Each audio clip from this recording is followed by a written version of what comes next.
The Texas stars burned cold above Devil's Canyon as Jake Thompson settled beside his dying campfire, unaware that his solitary life was about to shatter forever. 3 days of tracking rustlers through the harsh Red River Valley had left him bone-weary and questioning why he continued this endless drift from ranch to ranch, carrying nothing but his veterinary tools and the ghosts of a war that had stolen his faith in belonging anywhere. Before we jump back in, tell us where you're tuning in from, and if this story touches you, make sure you're subscribed, because tomorrow I've saved something extra special for you. The stolen cattle trail had gone cold near the canyon's rim, and Jake figured he'd make camp rather than risk his horse's legs on the treacherous descent in darkness. He had no way of knowing that a desperate woman was stumbling through that same darkness toward his flickering fire, or that her whispered words would bind their fates together in ways that would challenge everything he believed about loyalty, love, and the possibility of finding home in a world that seemed determined to keep people apart. Jake Thompson had learned to read trouble in the way his horse's ears twitched, and tonight Dusty was sending signals that made the hair on Jake's neck stand up like prairie grass before a storm. The bay gelding kept lifting his head from the sparse grass, nostrils flaring toward the canyon's shadowy depths where moonlight couldn't penetrate, the layers of red rock that gave this godforsaken place its name. Most cowboys avoided Devil's Canyon after sunset, claiming it was haunted by Apache spirits or cursed by some ancient evil that made men disappear without explanation. Jake put little stock in ghost stories, but he respected the practical dangers of loose rock, hidden crevices, and the occasional mountain lion that used the canyon's maze-like passages for hunting grounds. At 32, Jake had spent more nights alone under the stars than most men spend in their own beds. The years since Appomattox had blurred together in an endless succession of cattle drives, roundups, and temporary jobs that never quite became permanent. He possessed skills that made him valuable to any ranch operation, a gift for healing sick animals that bordered on miraculous, learned from his father who had served as a battlefield medic before the war claimed his life at Shiloh. But Jake's restless nature and his habit of defending the underdog had prevented him from settling anywhere long enough to call it home. Ranch owners appreciated his veterinary abilities while remaining wary of his unwillingness to look the other way when they mistreated Mexican workers or cheated farmers out of water rights. The fire crackled softly as Jake poured the last of his coffee from the battered pot that had traveled with him from one end of Texas to the other. Tomorrow he would need to make a decision about the Diamond R Ranch job that had brought him to this desolate country. Tom Richardson paid well and treated his hands fairly, but the ranch's expansion plans included claiming water sources that belonged to Mexican families who had worked this land since before Texas was even a republic. Jake had seen what happened when powerful ranchers decided they needed resources that belonged to weaker neighbors, and the pattern always ended in bloodshed, burned homes, and broken families scattered to the wind like tumbleweeds. Dusty's sudden snort and sideways dance away from the canyon's edge made Jake's hand move instinctively toward the Colt revolver that rode low on his hip. Years of frontier living had taught him to trust his horse's instincts above his own when it came to detecting danger that human senses might miss. He stood slowly, keeping his movements casual while his eyes searched the darkness beyond the fire's reach. The night sounds seemed normal enough, the distant call of a screech owl, the rustle of small creatures moving through the brush, the whisper of wind through the canyon's rocky passages. But something was wrong, something that had spooked his usually steady mount into nervous alertness. The sound that emerged from the canyon's depths was so faint that Jake almost convinced himself he had imagined it. A soft cry, barely audible above the night wind, that could have been anything from a lost coyote pup to the settling of loose rock, disturbed by temperature changes. But when it came again, slightly louder and carrying a distinctly human quality, Jake felt his pulse quicken with the realization that someone was down there in the darkness, possibly injured and certainly in trouble. He had heard too many death cries on Civil War battlefields to mistake the sound of genuine distress for anything else. His first instinct was caution born from years of learning that good intentions could get a man killed faster than outright malice in this harsh country. Bandits sometimes used fake distress calls to lure travelers into ambushes, and more than one good Samaritan had ended up robbed, beaten, or worse after responding to cries for help that turned out to be carefully planned traps. Jake had survived this long by balancing compassion with pragmatism, helping those who genuinely needed assistance while avoiding situations that seemed designed to separate him from his money, his horse, or his life. But something about this particular cry struck him as authentic in a way that bypassed his usual skepticism and went straight to the part of his heart that remembered why he had become a healer in the first place. He moved to his saddlebags and retrieved the medical kit that never left his side, a collection of veterinary tools and medicines that had saved countless animals and more than a few human patients over the years. His father's battlefield experience had taught him that healing principles remained consistent whether the patient walked on 2 legs or 4, and Jake had adapted those lessons to become the closest thing to a doctor that most frontier communities ever saw.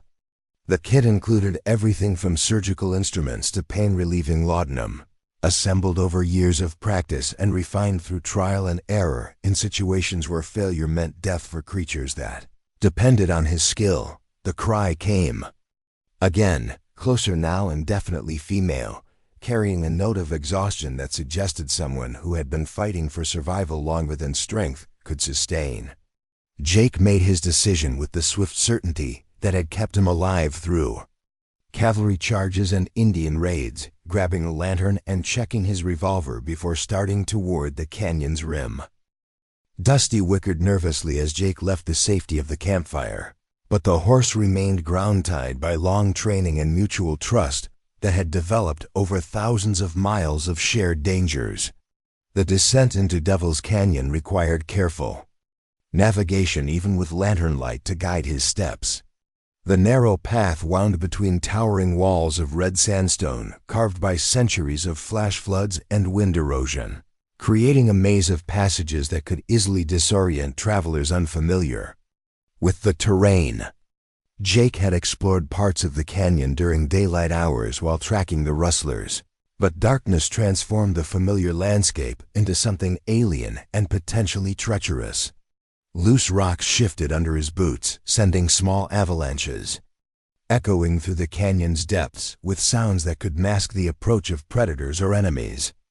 The lantern's yellow glow revealed ancient pictographs painted on the canyon walls by peoples who had called this land home long before European settlers arrived with their cattle, their conflicts, and their competing claims to ownership of water and grass. The images depicted hunting scenes, spiritual ceremonies, and astronomical observations that spoke of sophisticated cultures with deep connections to the natural world. Jake found himself wondering what those ancient artists would think of the modern struggles that brought men like him to places like this, fighting over resources that had once been shared according to customs that prioritized community survival over individual profit. 20 minutes of careful climbing brought him to a wider section of the canyon floor, where a seasonal stream had carved a sandy bottom between the rock walls. The sound of running water explained why someone might have ventured into this dangerous place during dry spells. The hidden spring that fed this stream was one of the few reliable water sources for miles around. But it also explained why that same person might be in trouble, since flash floods could turn these peaceful trickles into raging torrents within minutes during storm season. The lantern light caught movement near a cluster of boulders that had tumbled from the canyon walls during some long-ago earthquake. A figure huddled in the shadows, small and still in a way that made Jake's heart clench with fear that he had arrived too late to help. But as he approached, the figure stirred and turned toward him, revealing the face of a young woman whose dark eyes reflected the lantern light like pools of liquid courage mixed with desperate hope. She was beautiful in the way that desert flowers are beautiful, delicate features that somehow conveyed strength, skin darkened by sun and wind into the warm bronze that spoke of Mexican heritage, and black hair that had escaped from what had once been an elaborate arrangement to frame her face in wild tangles. Her dress, once elegant and expensive, was now torn and stained by her flight through the wilderness, but it still carried hints of the wealth and status that had once been her birthright.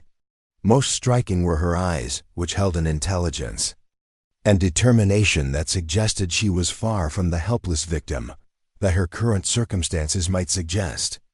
"Please," she whispered in accented English, her voice carrying the musical quality that Jake associated with Spanish speakers, who had learned his language through formal education rather than casual contact. "I am lost, and there are men following, who wish to take me back to a life I cannot accept. Will you help me, stranger? I have nowhere else to turn." Jake knelt beside her, his trained eye taking inventory of her condition with the same systematic approach he used when examining injured animals. She appeared to be suffering from exhaustion and dehydration rather than serious injury, though he could see scrapes and bruises that suggested a hasty flight through difficult terrain. Her breathing was steady but shallow, her pulse rapid but strong, and her mental alertness indicated that whatever ordeal had brought her to this canyon had not broken her spirit or clouded her judgment. "I'm Jake Thompson," he said quietly, setting down the lantern and opening his medical kit to retrieve a water bottle and some basic supplies. "I've got water and medicine and a camp up on the rim where you can rest safely. But I need to know what kind of trouble you're running from so I can help you properly." She accepted the water gratefully, drinking carefully despite what must have been overwhelming thirst, another sign that she possessed the kind of self-discipline that came from good breeding and education. When she spoke again, her voice was stronger but still carried the weight of fear and uncertainty that came from having her world turned upside down by forces beyond her control. "My name is Maria Santos," she said, meeting his eyes with a directness that surprised him.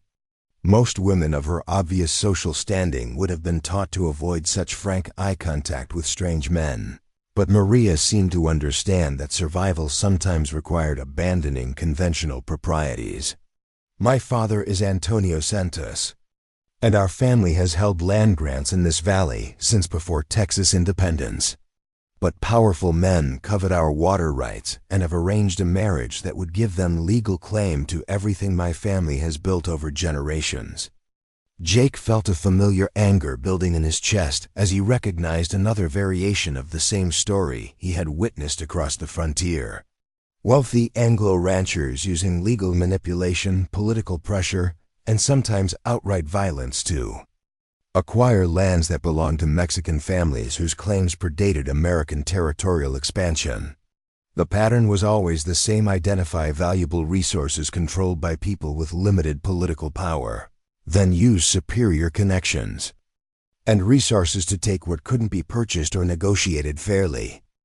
Preparing and narrating this story took us a lot of time, so if you are enjoying it, subscribe to our channel. It means a lot to us. Now back to the story. "Who's trying to force this marriage?" Jake asked, though he suspected he already knew the answer. There were only a few men in this part of Texas with enough power and ruthlessness to attempt such a scheme, and all of them had reputations that made honest cowboys look for work elsewhere. "Colonel Robert Hayes," Maria replied, confirming Jake's worst suspicions.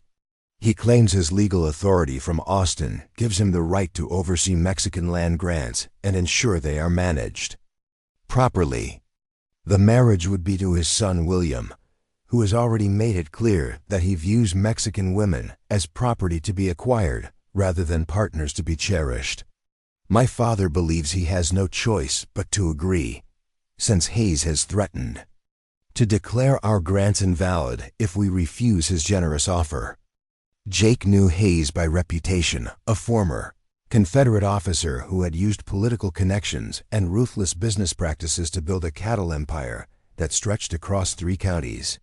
The man was known for his ability to manipulate legal systems and government officials to achieve his goals, always staying just within the bounds of technical legality, while destroying anyone who opposed his expansion plans.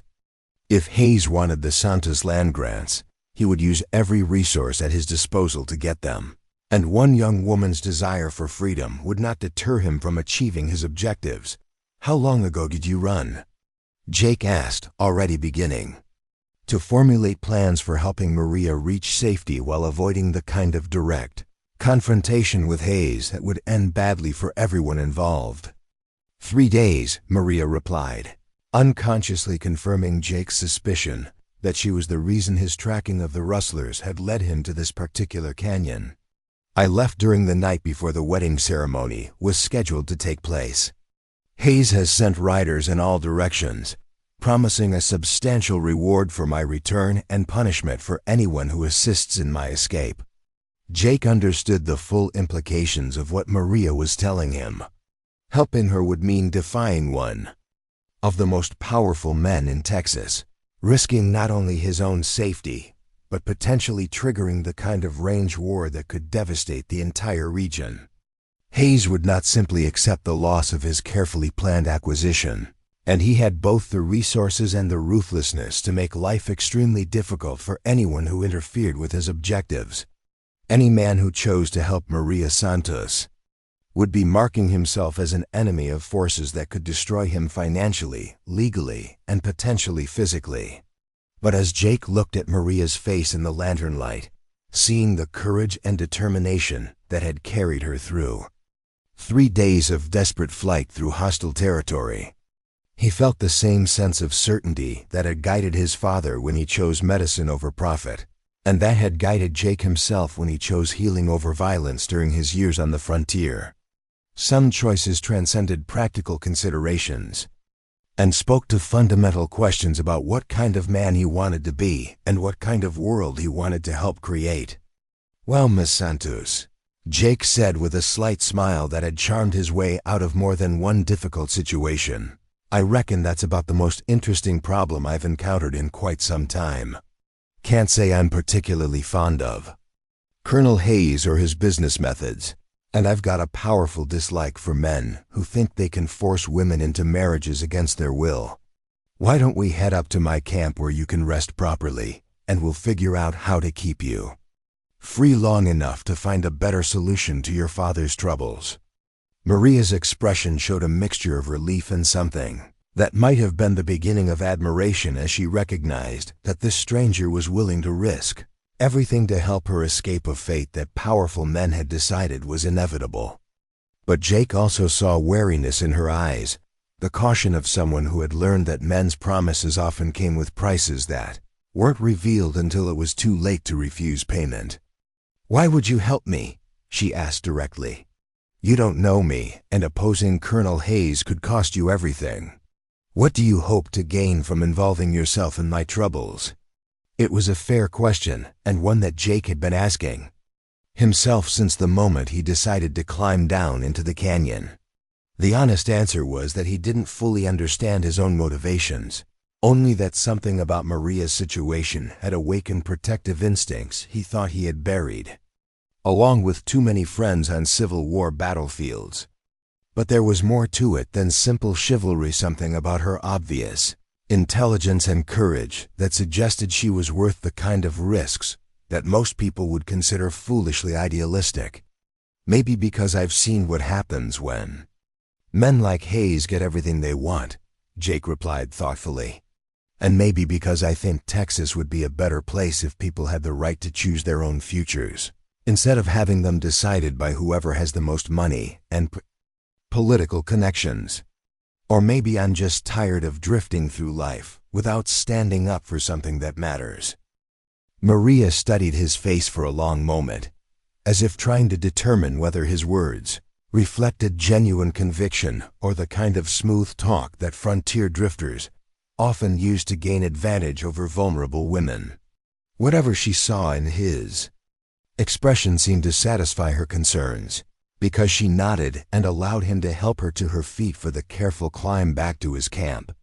The journey to the canyon's rim took twice as long as Jake's descent, Since Maria's exhaustion and unfamiliarity with the terrain required frequent rest stops and careful assistance over the most difficult passages. But the slow pace gave them opportunities for conversation that began to reveal the depths of intelligence and education that lay beneath her current circumstances. Maria spoke fluent English and Spanish, could read and write in both languages, and possessed knowledge of law, business, and politics that would have impressed educated men in Austin or San Antonio. She was clearly someone who had been raised to participate meaningfully in her family's affairs rather than simply serving as decorative property to be traded for political advantage. Her father, she explained, had built the Santos Holdings into one of the most successful ranching operations in South Texas through careful management, fair treatment of workers, and innovative approaches to breeding and land management that maximize production, while preserving resources for future generations. The Santos grants included some of the best water sources in the region, making them extremely valuable during the frequent droughts that could devastate less well-positioned operations. Antonio Santos had always believed that cooperation and mutual benefit created more sustainable prosperity than the zero-sum competition that characterized many Anglo business practices. But changing political circumstances and increasing pressure from expanding Anglo ranchers had gradually isolated the Santos family from sources of legal and political support that had protected Mexican land grants during earlier periods. Colonel Hayes represented a new generation of powerful men who viewed existing Mexican claims as obstacles to be removed rather than property rights to be respected, and his influence in Austin had grown strong enough to threaten even well-established families like the Santos clan. My father is a good man who has always tried to do what was best for our family and our workers, Maria explained as they paused to rest near the canyon's rim. But he comes from a time when agreements between honorable men were sufficient to protect everyone's interests. He doesn't understand how to fight against someone who uses legal technicalities and political corruption to steal what cannot be taken through honest means. Jake understood the generational conflict Maria was describing. He had seen it repeated across the frontier as older Mexican families who had prospered under Spanish and early American rule found themselves unable to adapt to the more aggressive and legalistic approaches that characterized post-war American expansion.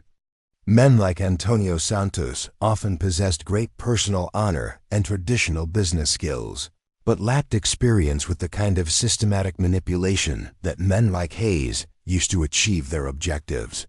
"What kind of education did you receive?" Jake asked, genuinely curious about how a woman in Maria's position had acquired such sophisticated understanding of business and legal matters. "My father sent me to a convent school in San Antonio where the sisters believed that women should be prepared to help their families prosper rather than simply serving as ornamental additions to men's achievements," Maria replied with obvious pride. "I learned bookkeeping, law, languages, and business correspondence alongside more traditional feminine accomplishments. Father always said that intelligence was the one resource that could never be stolen by bandits or destroyed by drought. So he wanted to ensure I possessed as much as possible." Her answer explained much about Maria's confidence and self-possession under circumstances that would have overwhelmed many women of her era. She had been raised to think, to analyze, and to participate actively in important decisions rather than simply accepting whatever fate men chose to impose upon her. That kind of education and experience made her opposition to an arranged marriage not just a romantic rebellion, but a rational response to circumstances that threatened everything she had been taught to value about family, dignity, and self-determination. When they finally reached Jake's camp, he could see that Maria was struggling to maintain her composure, despite exhaustion that went beyond mere physical fatigue. The emotional strain of betraying her father's wishes, fleeing from everything familiar, and placing her trust in a complete stranger had taken a toll that rest and food might help, but couldn't entirely remedy. She needed safety, time to recover, and most importantly, hope that her desperate gamble might lead to something better than the future she was trying to escape. Jake built up the fire and prepared a simple meal from his trail supplies, while Maria sat wrapped in his spare blanket, watching the flames with the hollow-eyed stare of someone whose world had changed too quickly for her mind to fully process. He had seen that same expression on soldiers' faces after particularly brutal battles, when reality became too overwhelming to absorb all at once. Maria was suffering from her own kind of combat fatigue, and healing would require patience, gentleness, and the kind of steady support that helped traumatized people rebuild their trust in the possibility of better outcomes. "Miss Santos," Jake said gently as he offered her a plate of beans and hardtack that represented the best meal his camping supplies could provide. "I want you to know that you're safe here tonight, and tomorrow we'll start figuring out how to keep you safe permanently. Colonel Hayes may be powerful, but he's not omnipotent, and there are still places in Texas where a person's rights matter more than his political connections." Maria accepted the food gratefully, but her expression remained troubled as she contemplated the magnitude of the challenges they faced. "You speak as if you believe there are solutions to problems that my father's advisors have declared impossible to solve. What makes you think we can succeed where educated men with legal training have failed?" It was another fair question, and one that forced Jake to examine his own assumptions about what they might be able to accomplish against an opponent with Hayes's resources and connections. The honest answer was that he didn't know if they could succeed, only that the alternative, allowing powerful men to destroy innocent families for personal profit, was unacceptable to his fundamental sense of justice and decency. "Sometimes," Jake replied thoughtfully, "the solutions that educated men overlook are the ones that seem too simple or too risky for people with reputations to protect. Your father's advisors have to worry about maintaining their standing in legal and business communities that might punish them for opposing someone like Hayes too directly.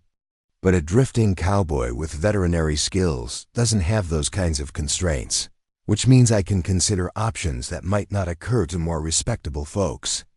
As the night deepened and the fire settled into steady coals that would last until morning, Jake found himself studying Maria's face in the flickering light and feeling something stir in his chest that he hadn't experienced since before the war had taught him to expect loss rather than hoping for happiness.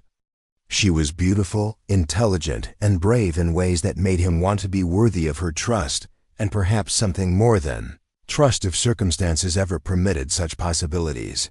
But more than romantic attraction, he felt a deep recognition of someone whose values and character matched his own idealistic belief that people should have the right to choose their own destinies, regardless of the political and economic forces that tried to control them.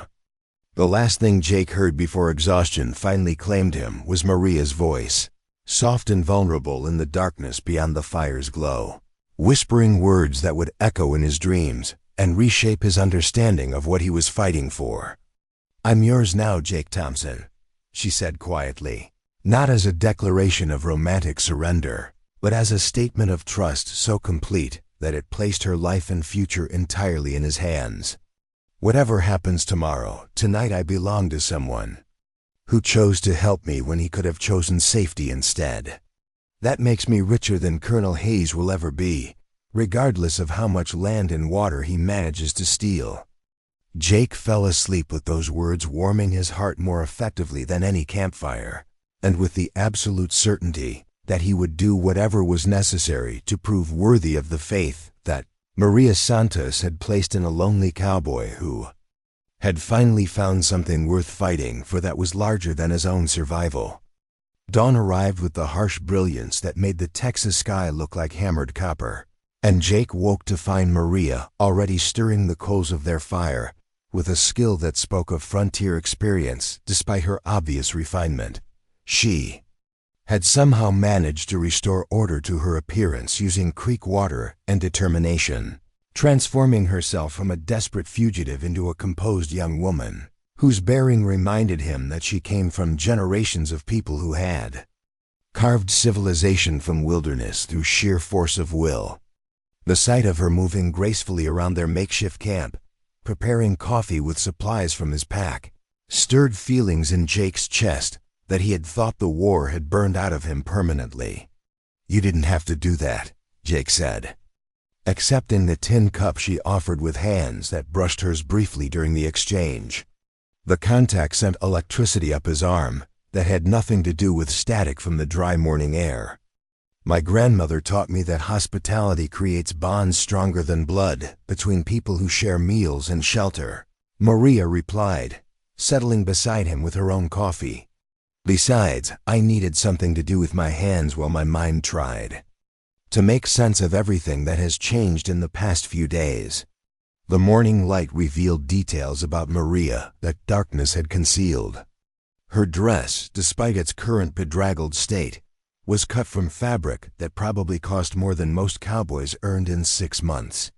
The workmanship showed European influence filtered through Mexican artistic sensibilities, creating something elegant yet practical enough for frontier life. Her hands bore calluses that indicated real work rather than purely decorative existence, and her posture suggested someone accustomed to authority and respect rather than passive submission to male decisions. More significantly, Jake could see intelligence in her dark eyes that went beyond mere education to encompass the kind of strategic thinking that might provide solutions to problems that seemed impossible to solve through conventional means. Maria Santos was clearly someone who had inherited more than land and cattle from her family. She possessed the mental resources that had built their holdings and might yet preserve them if circumstances could be arranged properly. "We need to talk about what happens next," Jake said, recognizing that romantic feelings would have to wait until more pressing matters of survival had been resolved. "Colonel Hayes will have men searching every canyon, creek, and hiding place within 50 miles of your family's ranch. Staying ahead of them will require careful planning and probably some risks that neither of us wants to take." Maria nodded with the calm acceptance of someone who had already considered the challenges they faced and reached her own conclusions about what would be required to overcome them. "I've been thinking about that since before sunrise," she said. "Hayes expects me to run toward Mexico or perhaps toward San Antonio, where I might find sanctuary with church authorities. He won't anticipate that I might choose to go deeper into territory he considers his own domain." Jake felt admiration stir alongside attraction as he recognized the audacity and intelligence of what Maria was suggesting. Most fugitives would indeed flee toward familiar territory or obvious sources of help, making their movements predictable and their capture almost inevitable. But Maria was proposing the kind of unexpected strategy that might succeed precisely because it defied conventional wisdom about how desperate people behaved when their backs were against the wall. "Where exactly did you have in mind?" Jake asked, though he suspected her answer would involve the kind of dangerous gamble that separated successful survivors from those who ended up decorating hangmen's nooses. "Austin," Maria replied without hesitation. The territorial capital where legal challenges to Hayes' authority might actually receive fair hearings, and where my family's original land grants are recorded in archives that predate his political influence.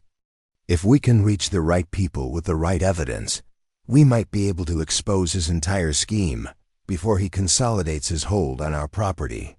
Jake whistled softly as he contemplated the boldness of Maria's proposal.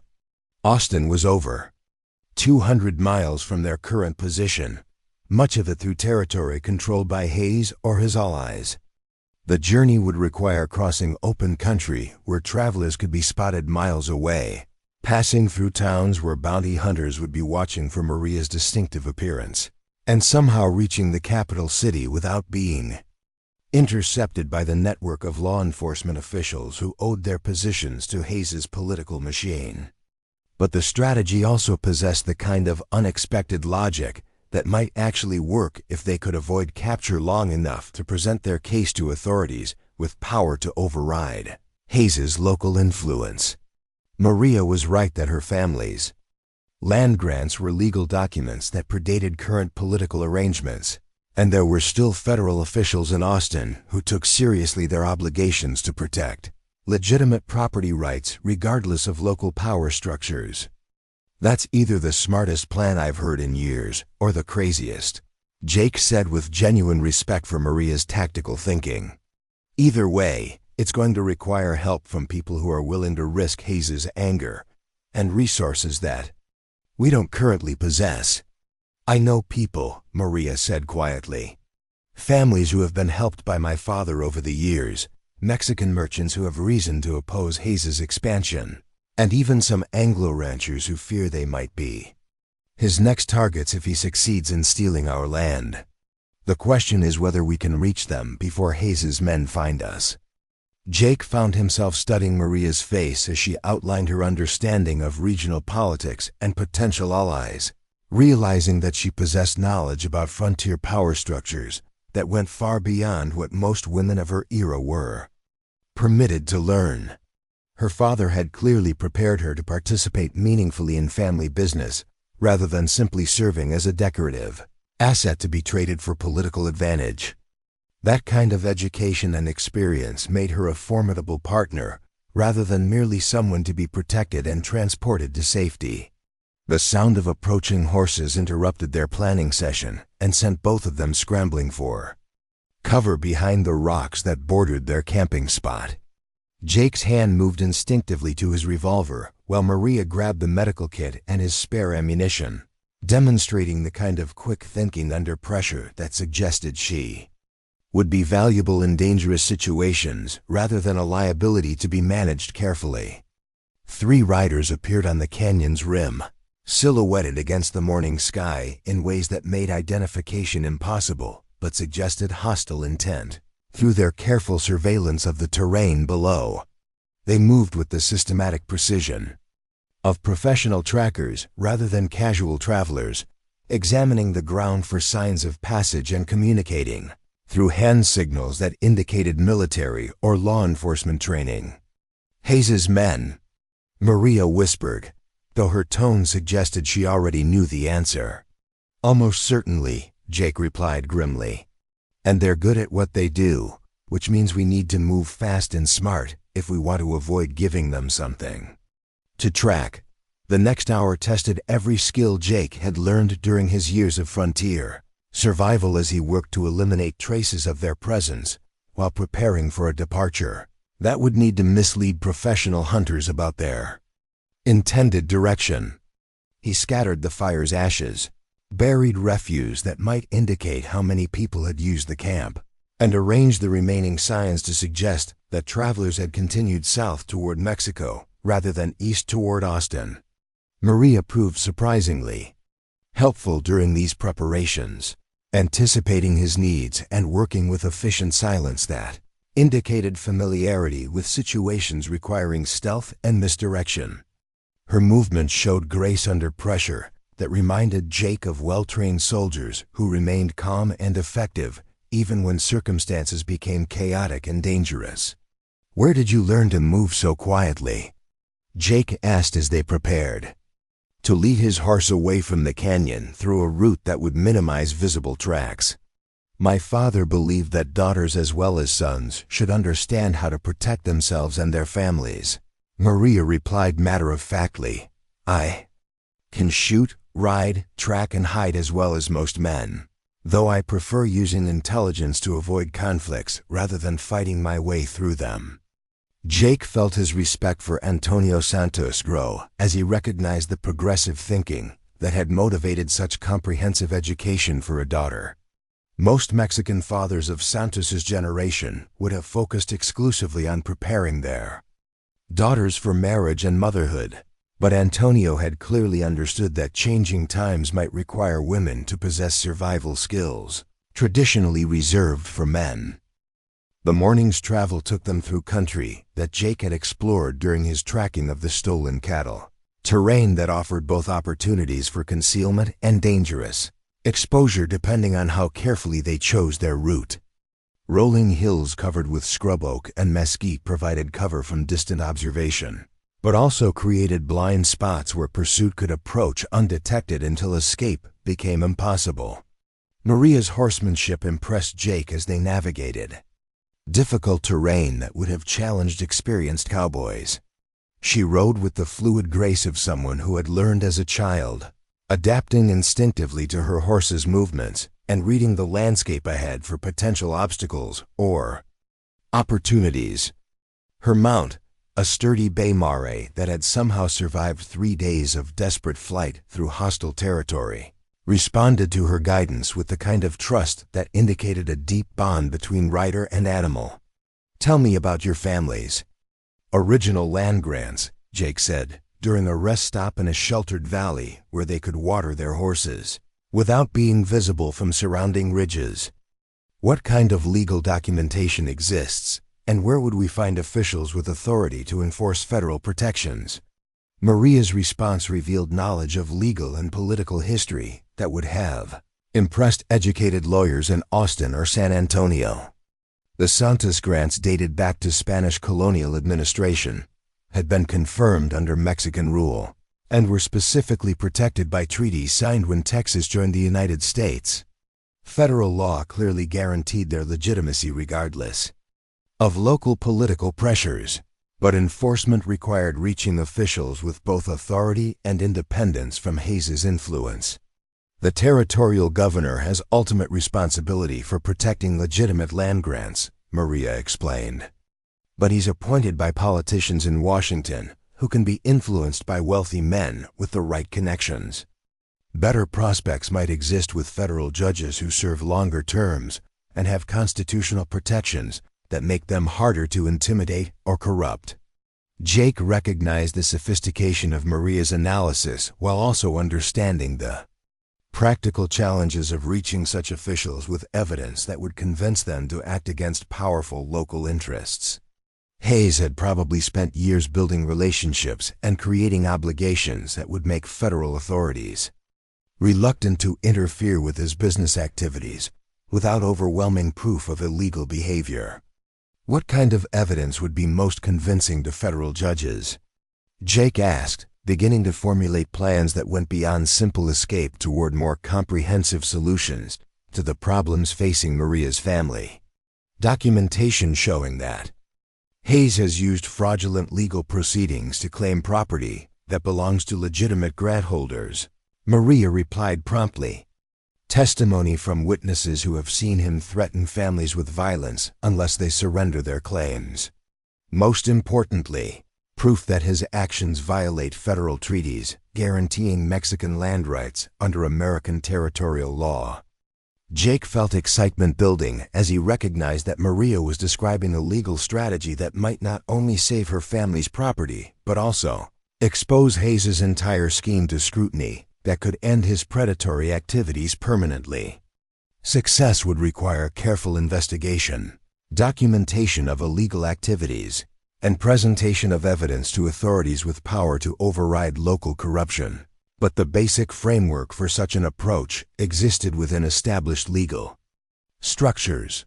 Their afternoon travel brought them to the edges of settled country where farms and small ranches created networks of roads, fences, and human activity that would make concealment more difficult, but might also provide opportunities for gathering information and supplies. Jake's knowledge of regional geography became crucial as he navigated between settlements where Hayes's influence was strong and those where different loyalties might offer opportunities for assistance. The first real test of their strategy came when they encountered a Mexican family working fields near a small creek that provided irrigation for crops of corn, beans, and vegetables. The farmer, a weathered man in his 50s whose calloused hands spoke of decades spent coaxing life from reluctant soil, looked up from his work with the wary expression that most Mexican settlers displayed when encountering unknown Anglo travelers. But his expression changed dramatically when Maria called out to him in Spanish, introducing herself with formal courtesy that identified her family and requested permission to water their horses. Jake couldn't follow the rapid conversation that ensued, but he could see relief and concern warring in the farmer's face as he recognized both the honor of hosting Antonio Santos's daughter and the danger that such hospitality might bring to His own family.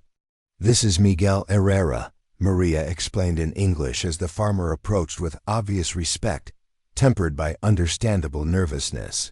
"His family has worked this land for 3 generations, and my father helped them establish legal title to their fields when Anglo authorities tried to claim the property for unpaid taxes."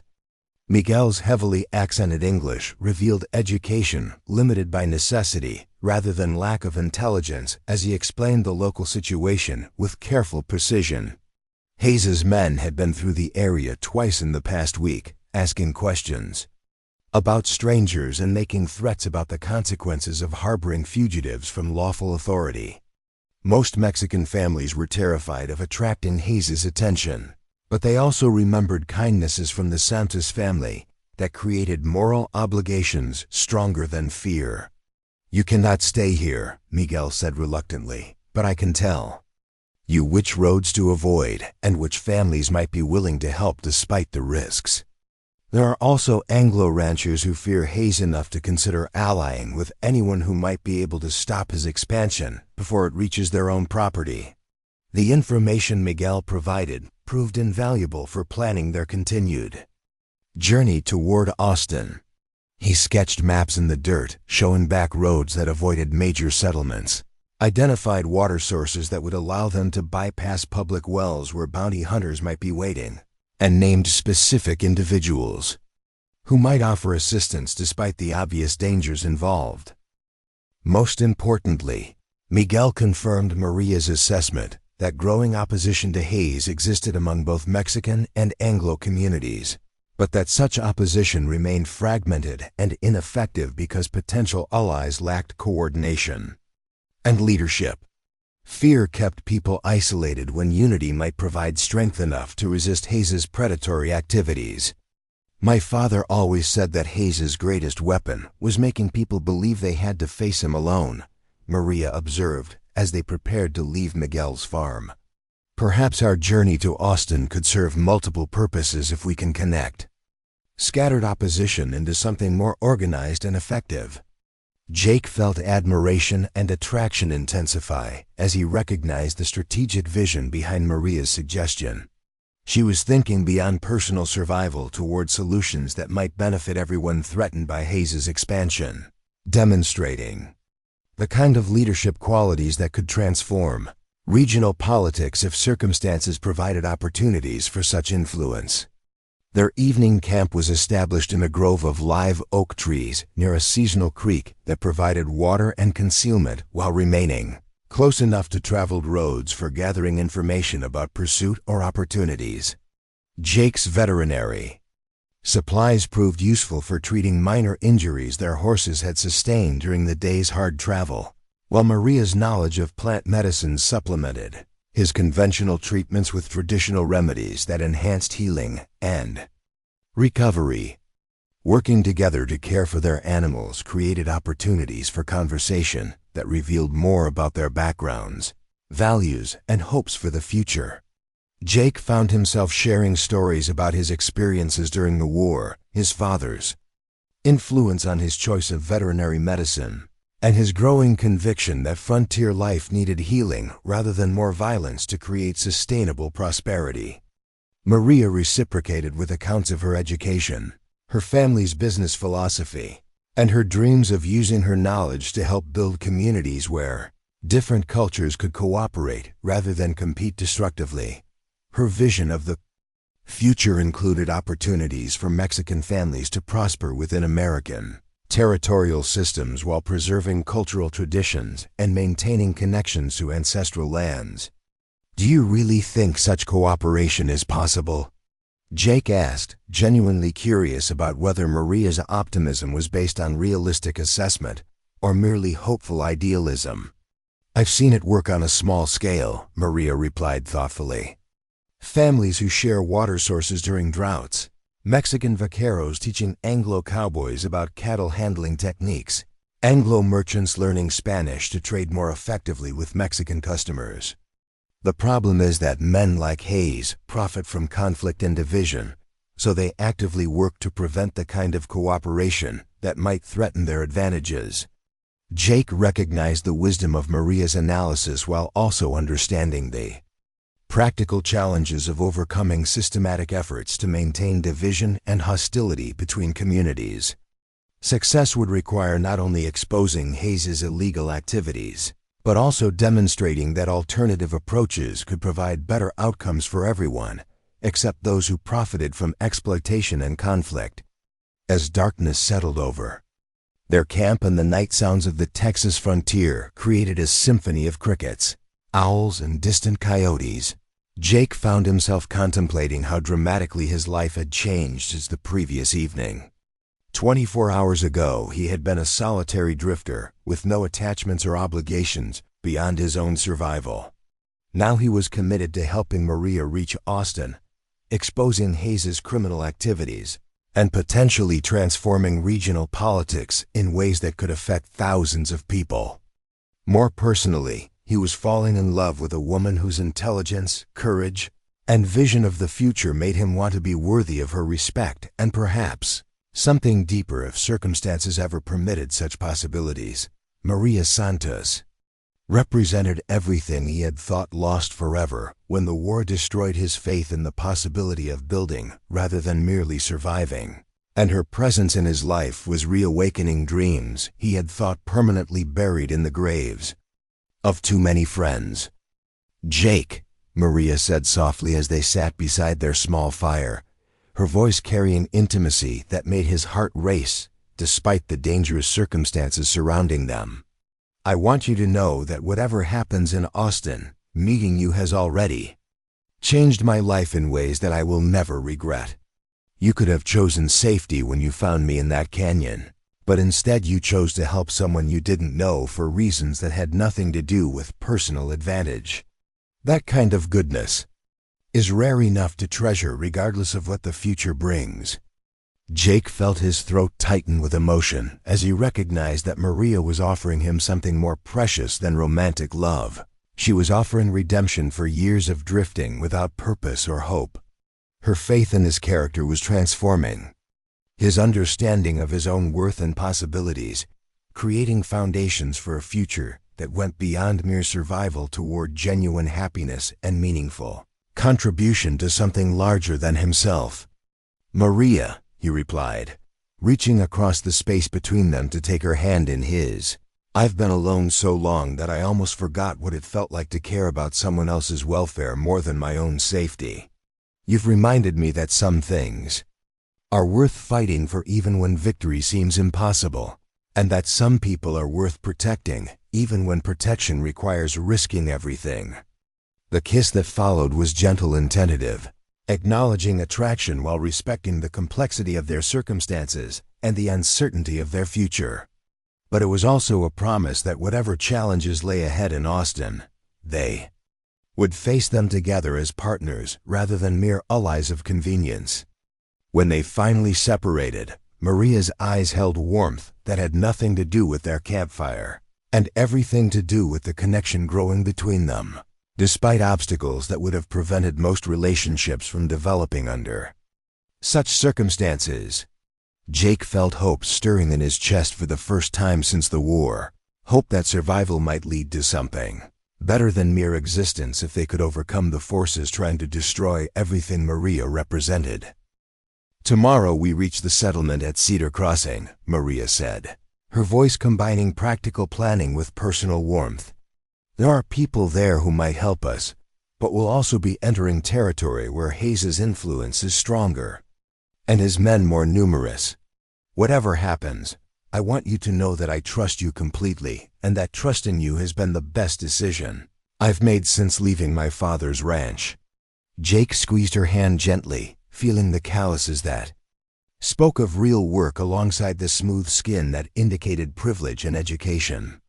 Maria Santos was unlike any woman he had ever known, combining strength with femininity, intelligence with compassion, and courage with vulnerability in ways that made him want to spend the rest of his life discovering all the facets of her character. But first they had to survive the journey to Austin, expose Hayes's criminal activities, and find ways to protect not only Maria's family, but all the other families threatened by men who viewed human dignity as an obstacle to profitable exploitation. The challenges ahead would test every resource they possessed while determining whether love and justice could triumph over greed and corruption in a land where power too often mattered more than right. As Jake settled down to sleep with his back against a tree trunk and his hand resting on his revolver, he found himself looking forward to tomorrow's dangers with anticipation rather than dread. For the first time in years, he had something worth fighting for that went beyond personal survival, and someone whose faith in him made even impossible victories seem achievable if courage and determination could overcome superior resources and political influence. Cedar Crossing squatted in the valley below them like a collection of weathered bones, bleached by the relentless Texas sun. Its dozen buildings clustered around a crossroads that connected San Antonio to Austin and the scattered ranches of the hill country to the cotton ports along the Gulf. Jake studied the settlement through his field glasses, noting the unusual number of horses tied outside the saloon and the way strangers seemed to be conducting conversations with locals in the kind of hushed tones that suggested money changing hands for information. "Hayes has definitely been here," Jake murmured, passing the glasses to Maria so she could see for herself. "Those aren't local cowboys drinking in the middle of the day. They're professionals, and they're asking questions." Maria's jaw tightened as she observed the scene below, recognizing the systematic approach that made Hayes so dangerous to families who thought they could simply disappear into the vastness of Texas frontier. "He's not just searching randomly," she said grimly. "He's building a network that will make it almost impossible for anyone to move through this region without him knowing about it." The reality of their situation was becoming clearer with each mile they traveled toward Austin. Hayes possessed resources that went far beyond mere wealth to encompass political connections, law enforcement cooperation, and the kind of organized intelligence gathering that could track fugitives across hundreds of miles of seemingly empty country. Every settlement, every ranch, every crossroads represented potential exposure to bounty hunters who had been provided with detailed descriptions and promised substantial rewards for information leading to Maria's capture. But Jake also recognized opportunity in the very thoroughness of Hayes's search efforts. Men who asked too many questions and offered too much money for simple information inevitably created suspicion among frontier people who valued privacy and resented outside interference. In local affairs, the colonel's heavy-handed approach might be generating opposition among people who would otherwise have remained neutral in conflicts that didn't directly affect their own interests. "We need to find out exactly what kind of questions Hayes' men have been asking," Jake said thoughtfully. "If we can understand their search pattern, we might be able to anticipate their movements and avoid the areas where they're concentrating their efforts." Maria nodded, though her expression suggested she was thinking beyond immediate tactical concerns toward larger strategic implications of Hayes' activities. "There's someone in Cedar Crossing who might help us," she said carefully. "Rebecca. Walsh runs the general store with her husband, and they've done business with my family for years. But approaching them would mean risking exposure if has threatened local merchants with consequences for helping fugitives." Jake considered the delicate balance between gathering necessary intelligence and avoiding the kind of contact that could lead to capture or endanger innocent people who chose to help them. Success would require careful timing, convincing disguises, and probably some luck that had been in short supply since their flight began. "What do you know about Mrs. Walsh's character?" Jake asked. "Is she someone who might be willing to take risks for people she considers friends? Or would fear of Hayes make her likely to turn us in for her own protection?" "Rebecca Walsh is a woman who came to Texas with nothing but determination and built a successful business through hard work and fair dealing," Maria replied with obvious respect. "She's also someone who has seen what happens when powerful men decide they want what belongs to others. I think she would help us if she could do so without destroying everything she and her husband have built." The afternoon was spent in careful reconnaissance as Jake used his knowledge of frontier towns to identify safe approaches to Cedar Crossing that would minimize their visibility while maximizing opportunities for gathering information. The settlement's layout worked in their favor, with several abandoned buildings on the outskirts that could provide concealment during daylight hours while they observed traffic patterns and identified Hayes' operatives from their hiding place. In an old barn that had been damaged by fire and never rebuilt, Jake and Maria could see most of the town's main street while remaining invisible to casual observation.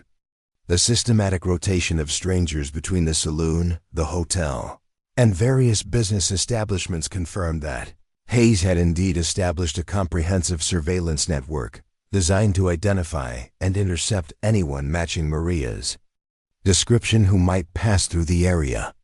But Jake also noticed subtle signs of local resistance to the heavy-handed questioning and implied threats that characterized Hayes' approach to intelligence gathering. Conversations between longtime residents carried undercurrents of resentment and suspicion, while business owners seemed to be providing minimal cooperation with visitors who were obviously not interested in purchasing goods or services. The Colonel is making enemies faster than he's gathering information, Jake observed with satisfaction. Frontier people don't appreciate being treated like potential criminals in their own communities, and they especially don't like strangers who act as if local cooperation can be purchased or intimidated rather than earned through respect. Maria's response revealed her understanding of frontier psychology and the cultural dynamics that could either support or undermine Hayes' search efforts. My father always said that treating people with dignity was not just morally right, but also practically effective, she said. Communities remember who shows respect for their autonomy and who tries to impose authority through fear and threats. As evening approached, Jake formulated a plan for making contact with Rebecca Walsh that would minimize risks while providing opportunities for gathering crucial intelligence about Hayes' activities and local attitudes toward his search efforts. The general store remained open later than most businesses to serve ranch hands and travelers who conducted business after completing daily work responsibilities, creating natural cover for conversations that might otherwise attract unwanted attention. I'll go in alone first, Jake decided. Mrs. Walsh doesn't know me, so my presence won't immediately connect her to your family or put her in obvious danger. If I can establish that she's sympathetic and trustworthy, then we can consider more direct contact. Maria's reluctance to remain hidden while Jake took risks on her behalf was obvious, but she also understood the tactical wisdom of his approach. Be careful, she said, touching his arm in a gesture that conveyed both affection and genuine concern. Rebecca is a good woman, but fear can make even good people do things they later regret.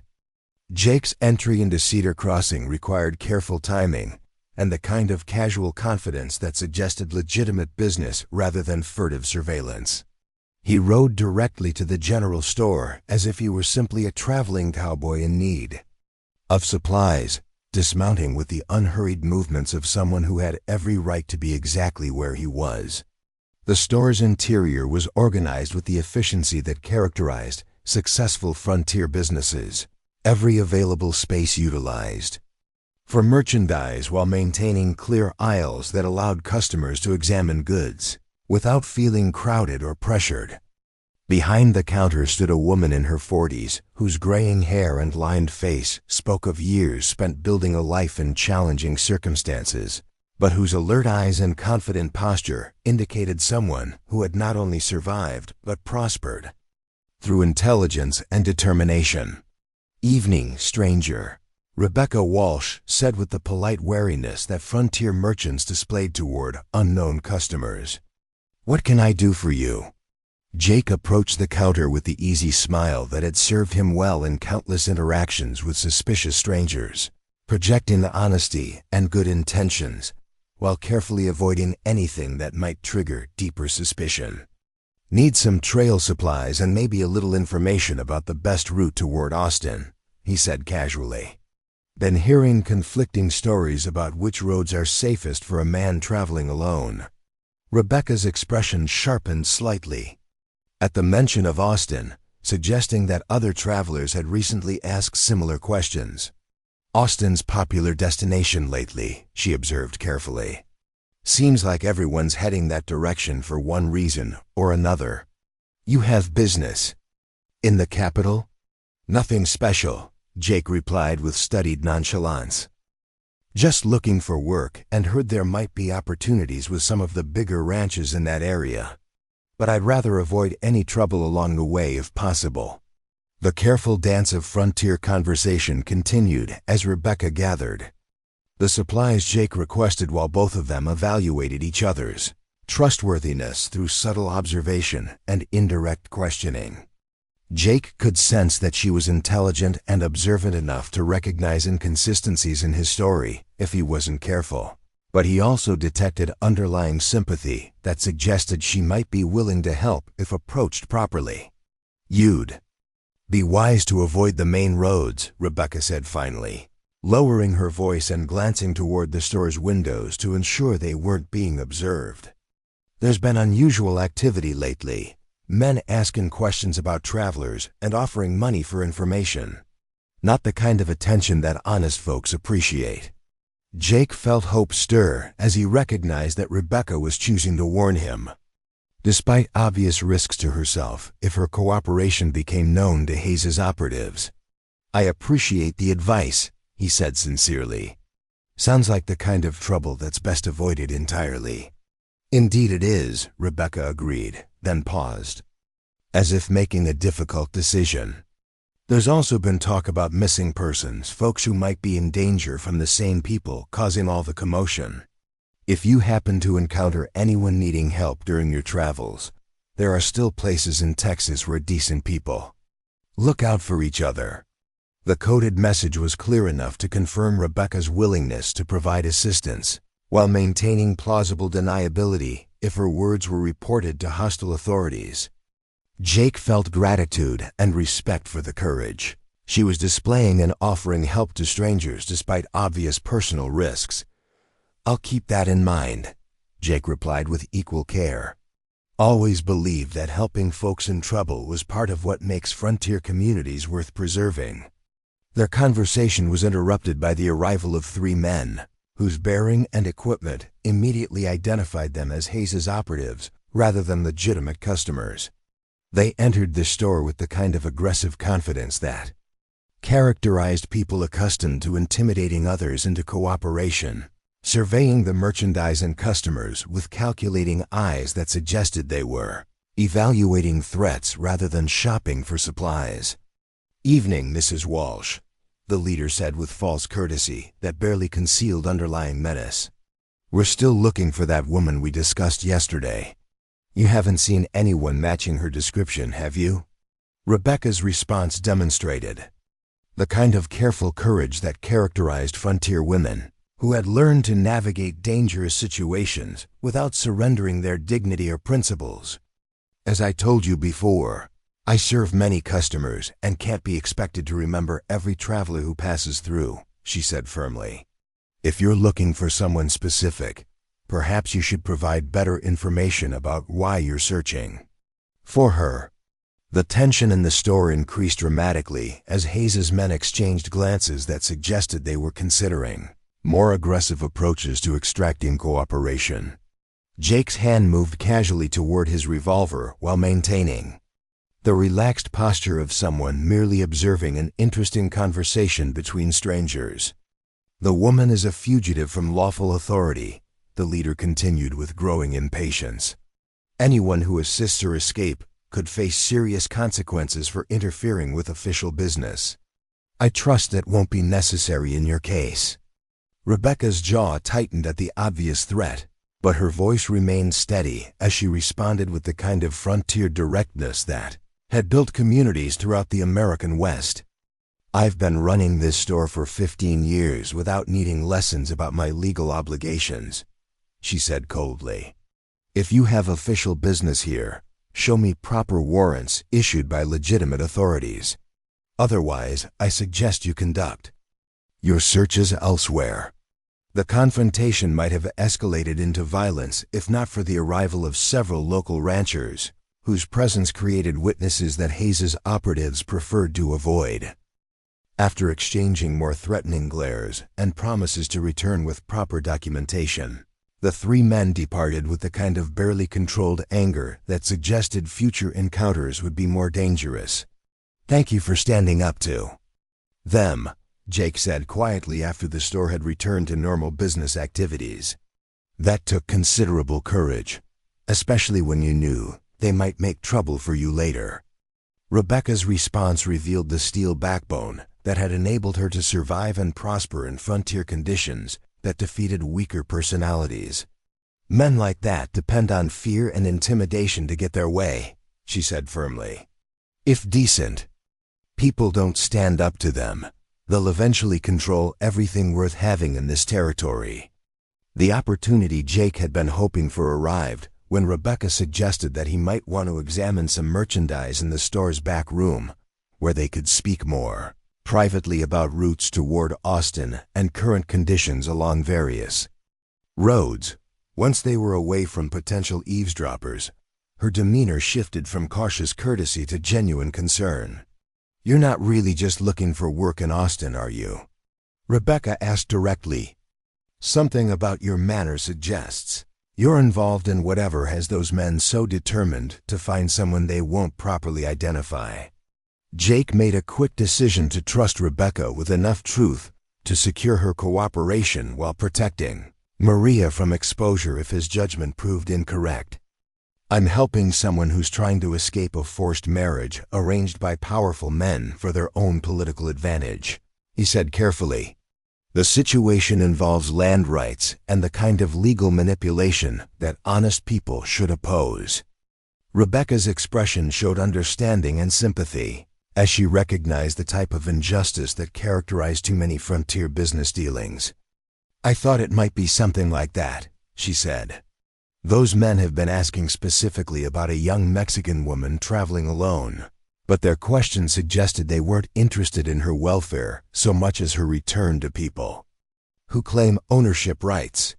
The confirmation that Hayes's operatives were indeed searching specifically for Maria validated their caution while also revealing the scope of resources being devoted to her recapture.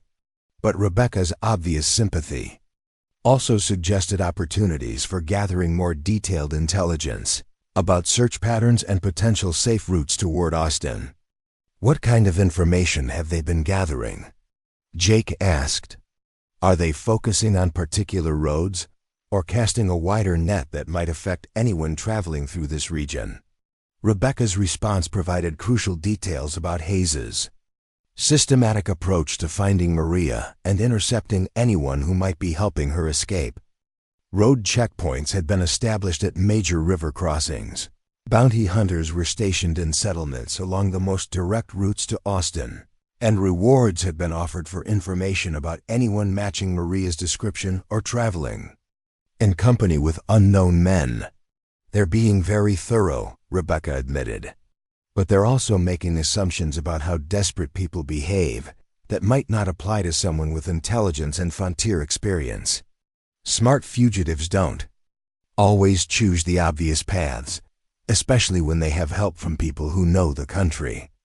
Jake felt excitement building as he recognized that Rebecca was not only willing to provide assistance, but possessed the kind of local knowledge that could make the difference between successful escape and eventual capture. Her understanding of regional geography, political relationships, and community attitudes could provide exactly the intelligence they needed for reaching Austin safely.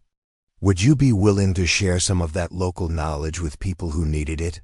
Jake asked carefully, understanding that such assistance might involve risks if certain parties discovered your cooperation. Rebecca's answer demonstrated the kind of moral courage that had built frontier communities throughout the American West. "My husband and I came to Texas because we believed it was a place where people could build better lives through honest work and fair dealing," she said firmly. "We've prospered here because neighbors helped each other during difficult times, and we have obligations to continue that tradition even when it involves personal risks. The detailed information Rebecca provided during the next hour transformed Jake's understanding of their strategic situation and available options for reaching Austin without being intercepted by Hayes's surveillance network. Jake and Maria's situation was growing more hopeful, thanks in large part to Rebecca's help. Her deep knowledge of the region opened up escape possibilities they hadn't considered before, using isolated back roads, accessing water without relying on public wells, and identifying families who might help despite the danger. Most significantly, Rebecca confirmed that discontent with Colonel Hayes was spreading among both Mexican and Anglo communities. However, this resistance remained scattered, and leaderless fear kept people isolated, preventing any organized opposition. There's a rancher named Samuel Morrison, about 30 miles east of here, Rebecca told Jake. He's been standing up to Hayes's attempts to take water rights that legally belong to his family. He might be open to helping others, but you'd have to approach him cautiously. Hayes has already threatened him with violence. Jake committed the directions to memory, while also learning about others who might either support them or at least avoid aiding Hayes. What he pieced together was a troubling image of a frontier region where old values of independence and justice were being replaced by corruption and fear, but where resistance, if united, might still succeed. When Jake finally left the general store, he carried more than just supplies. He had a new sense of hope. Rebecca's bravery showed that Hayes's authority was built on intimidation, not loyalty. That weakness could be used against him by those willing to take risks for the right reasons. Returning to Maria required caution. Jake had to be sure he wasn't being followed, since Hayes's men would likely be monitoring anyone seen talking too long with townspeople. The journey back to their hidden camp took much longer than necessary, but it helped ensure their continued safety. "Rebecca Walsh is everything you said she'd be," Jake told Maria once he returned. "She's brave, and she's given us information that could make the difference." Maria's expression showed both relief and renewed purpose. Rebecca's willingness to help strangers affirmed her belief that core frontier values, honor, courage, and mutual support hadn't been completely stamped out by fear. "What did you learn about the route to Austin?" she asked, though it was clear she was also thinking about the broader implications of what Jake had discovered. Jake explained the route Rebecca had described, a path using remote trails, traveling mostly by night to avoid attention, and relying on help from carefully chosen allies. It would take at least a week of slow, cautious movement through dangerous territory, but it was possible. Morrison's ranch might be the key, Jake added. If he's truly resisting Hayes, his place could be a safe spot to rest, gather intel, and figure out how to approach Austin. Maria immediately saw the bigger picture. If Morrison and others are under the same pressure we are, maybe there's a chance to organize. If we could bring them together, we might build real resistance, something more than isolated defiance. Jake felt growing admiration for Maria's vision. She wasn't just focused on her own escape, she was already thinking about how to help others, how to stop Hayes from ruining more lives like he had hers. She had a clarity of purpose that was rare and inspiring.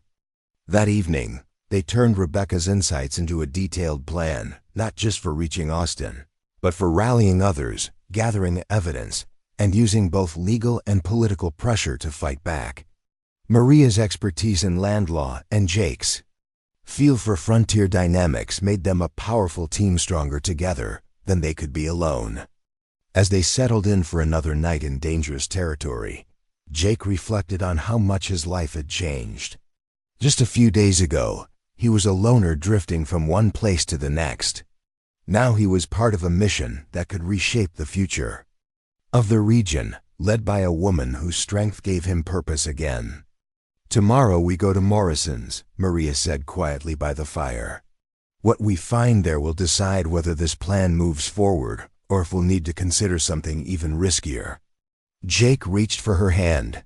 He could feel the fire in her spirit, and the weight of her trust. "Whatever we face," he said, "we'll face it together, and helping you. It's given me something I thought I'd lost, something worth fighting for."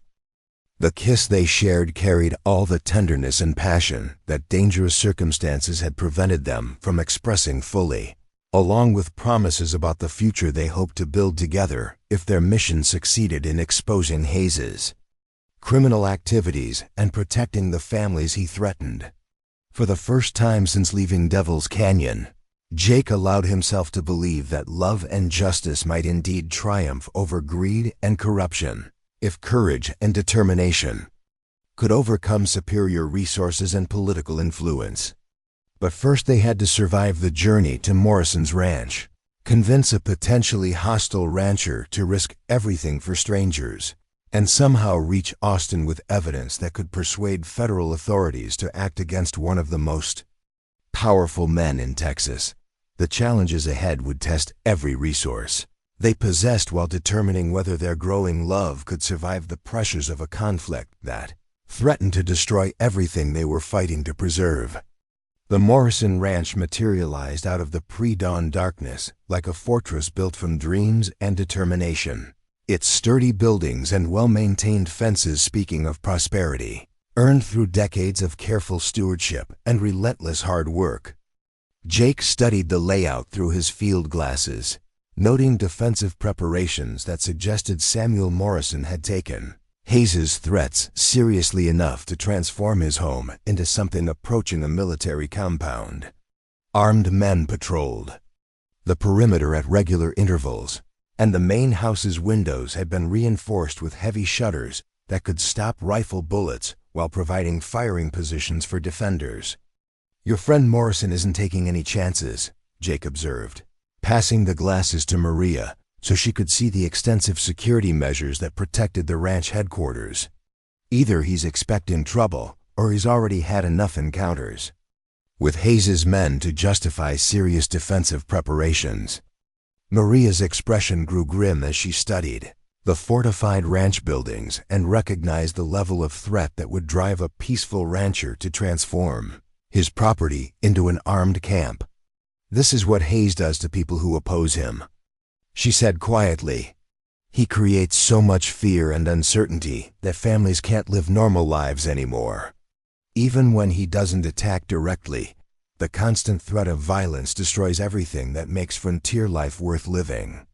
The challenge of making contact with Morrison without being shot as potential threats required careful consideration of approaches that would demonstrate peaceful intentions while avoiding exposure to Hayes's surveillance network.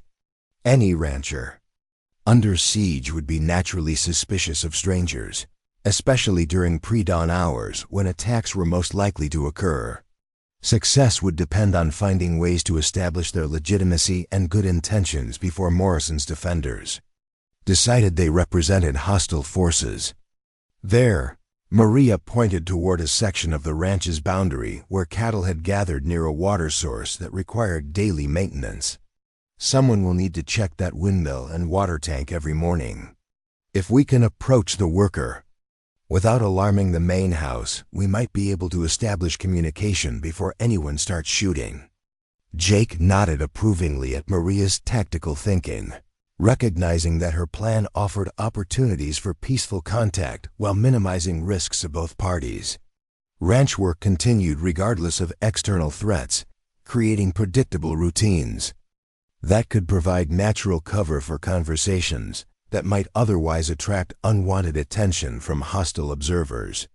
Their approach to the water source required an hour of careful movement through terrain that offered concealment while allowing retreat if circumstances turned dangerous. The rolling hills and scattered oak groves that characterized Morrison's property provided excellent defensive positions, but also created blind spots where patient stalkers could approach undetected if they understood how to use natural cover effectively. The cowhand tending the windmill proved to be a grizzled veteran whose weathered face and alert eyes suggested decades of frontier experience that had taught him to recognize trouble before it became life-threatening. His hand moved instinctively, toward the rifle propped against the water tank when Jake and Maria emerged from concealment, but his posture remained ready rather than immediately hostile. "Easy there, friend," Jake called out with his hands visible and empty. "We're not looking for trouble, just hoping to speak with Mr. Morrison about some business that might be of mutual interest." The cowhand's response revealed the kind of careful intelligence that characterized successful frontier survivors who had learned to evaluate threats while avoiding unnecessary conflicts. "Morrison's not seeing visitors these days," he said cautiously. "Too many folks claiming to have business turned out to be working for people who don't have his best interests at heart." Jake recognized the delicate balance between establishing their legitimacy and avoiding questions that might reveal information better kept secret until they could speak directly with Morrison. "We're not working for Colonel Hayes, if that's what concerns you," he said carefully. "In fact, we're hoping to find people who share our interest in stopping his expansion before he destroys more families." The mention of Hayes's name created a visible reaction that confirmed both the threat the colonel represented and the potential for finding allies among his victims. The cowhand's expression shifted from wary caution to active interest as he recognized that these strangers might represent the kind of organized opposition that could provide alternatives to isolated resistance. "Names?" the cowhand asked bluntly, though his tone suggested growing willingness to consider their request for a meeting with his employer.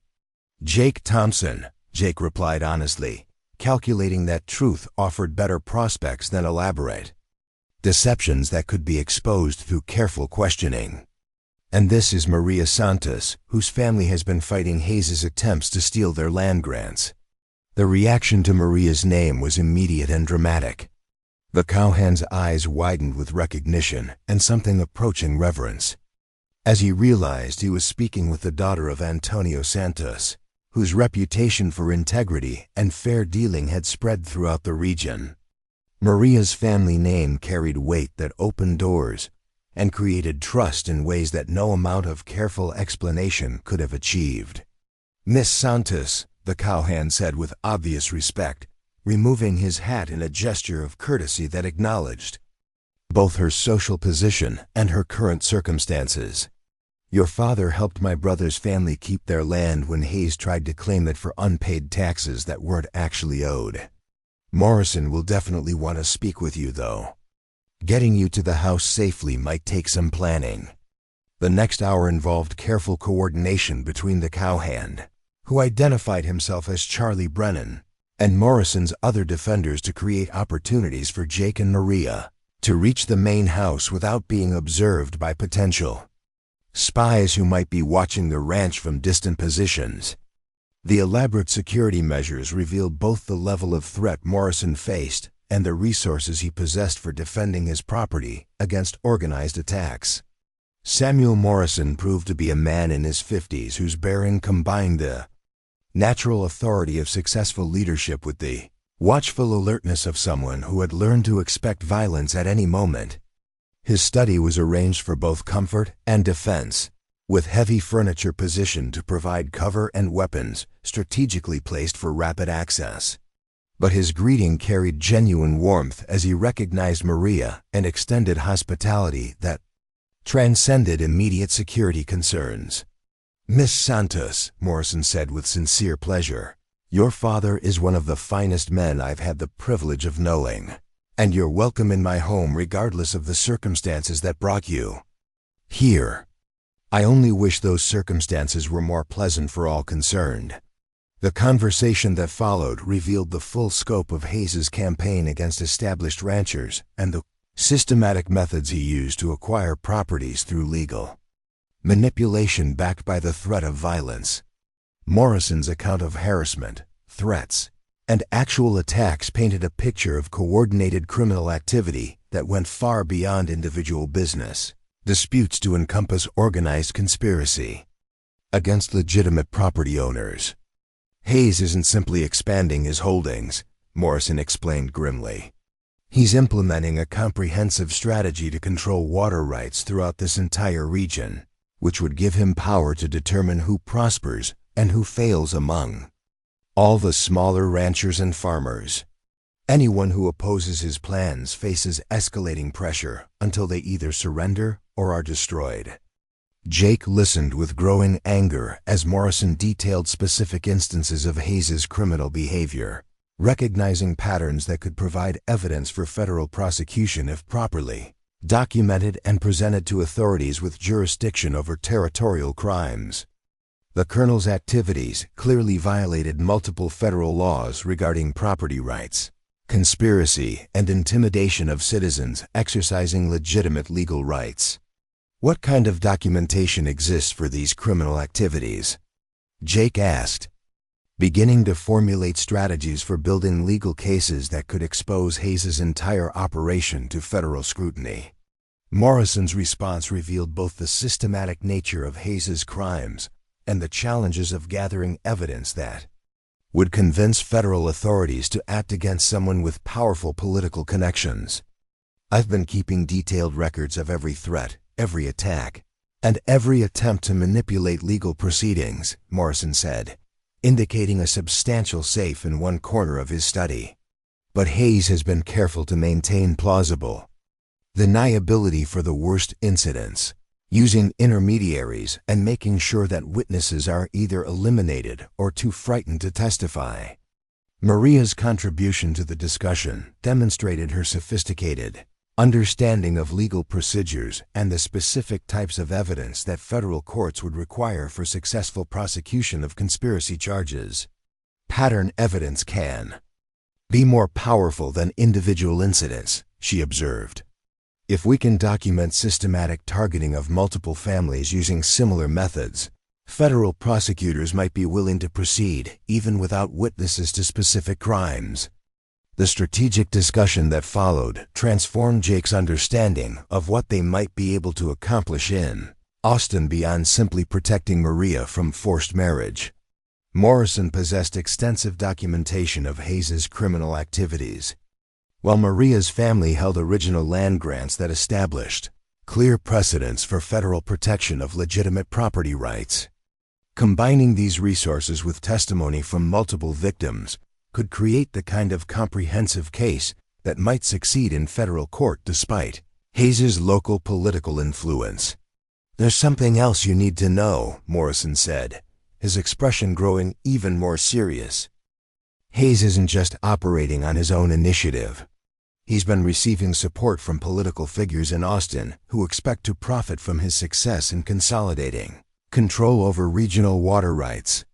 This conspiracy involves people with enough power to interfere with federal prosecution unless we can provide evidence that's absolutely overwhelming. Jake felt the magnitude of their challenge expanding as he recognized that Hayes's criminal activities were supported by corruption that reached into the highest levels of territorial government. Success would require not only exposing the colonel's local crimes, but also proving connection to political conspiracy that could implicate powerful officials in Austin who thought themselves beyond the reach of justice. Who specifically is involved in Austin? Maria asked, though her tone suggested she suspected the answer would include names she recognized from her family's political connections. Morrison's response confirmed their worst fears while also providing information that could be crucial for understanding the political landscape they would face in the territorial capital. Territorial Attorney General Harrison Wade has been blocking federal investigations into land grant disputes, Morrison revealed. There's also strong evidence that Judge Marcus Thornton has been ruling in favor of Hayes's claims, regardless of legal merits, and that several territorial legislators have received substantial payments for supporting legislation that weakens protection for Mexican land grants. The revelation of systematic corruption at the highest levels of territorial government transformed their mission from a relatively simple matter of presenting evidence to federal authorities into a complex challenge of exposing organized conspiracy, while avoiding retaliation from powerful criminals who controlled key elements of the legal system. Success would require careful strategy, perfect timing, and probably some help from federal officials who retained independence from territorial corruption. But Jake also recognized opportunities in the very scope of the conspiracy Morrison was describing. Criminal organizations that involved multiple participants across different institutions created vulnerabilities that could be exploited by investigators with access to federal resources and authority that transcended local political influence. The key would be reaching the right federal officials with evidence that demanded immediate action. Do you know of any federal authorities who might be willing to investigate these allegations? Jake asked, hoping that Morrison's extensive contacts might include someone with both power and integrity sufficient for challenging territorial corruption. Morrison's answer provided exactly the kind of hope they needed for believing their mission might succeed despite seemingly impossible obstacles. Federal District Judge William Patterson was appointed directly by President Grant and has a reputation for complete independence from local political pressures, Morrison said. He's currently in Austin reviewing territorial court decisions for evidence of corruption and incompetence. If anyone would be willing to act on evidence of systematic criminal conspiracy, it would be Judge Patterson. The discussion continued for hours as they developed comprehensive strategies for reaching Austin safely, making contact with Judge Patterson, and presenting evidence in ways that would compel federal intervention despite territorial opposition. Morrison's documentation, combined with Maria's legal knowledge and Jake's practical experience, created possibilities for success that none of them could have achieved individually. Most importantly, Morrison revealed that he had been in communication with other victimized ranchers who were willing to cooperate in organized resistance to Hayes's expansion, if leadership and coordination could be provided.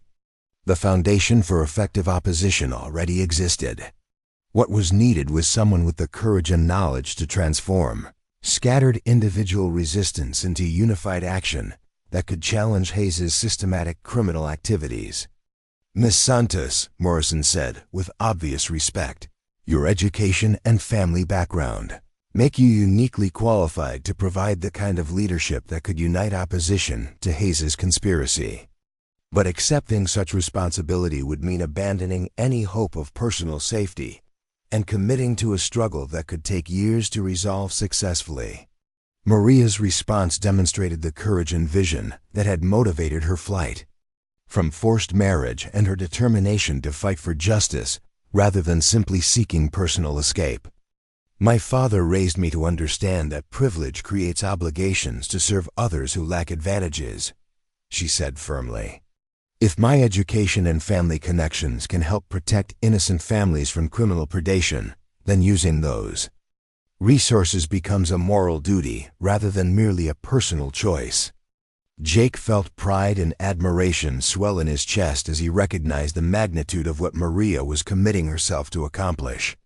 She was choosing to transform herself from a fugitive seeking personal freedom into a leader willing to fight for comprehensive solutions to problems that affected thousands of people throughout the region. Her decision would place her in constant danger, while requiring sacrifices that few people would be willing to make for principled reasons. I'll be honored to help in whatever way I can, Jake said, recognizing that his own role was evolving from protector to partner in a cause that transcended personal concerns. You won't have to face these challenges alone. The remainder of their time at Morrison's ranch was spent in intensive preparation for their journey to Austin and the complex legal and political battles that awaited them in the territorial capital. Morrison provided detailed maps of routes that would avoid Hayes's surveillance network, letters of introduction to potential allies in Austin, and most crucially, copies of documentation that could serve as evidence of criminal conspiracy if originals were lost or destroyed. But perhaps most valuable was Morrison's revelation that Maria's reputation had already begun spreading among families fighting Hayes's expansion, creating expectations that she might indeed provide the leadership necessary for effective resistance.